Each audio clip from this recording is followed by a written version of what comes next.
Makakiha ka ba kung ikaw ang awayon sa nangutang?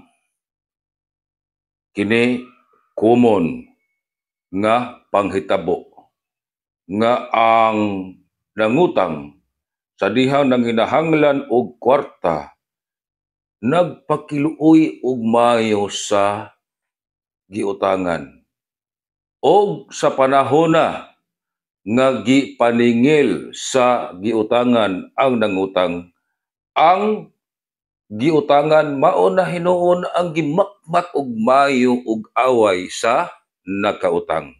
Unsa may kaso nga ipasaka sa nautangan batok sa nangutang? Ang tubag depende kung giunsa ang paagi sa pagpangaway sa nangutang.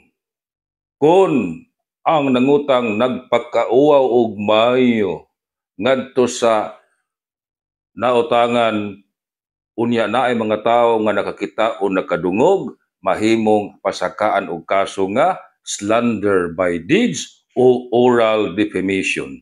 Kung nahulga ang kinabuhi, pwede pasakaan og kaso grave threats.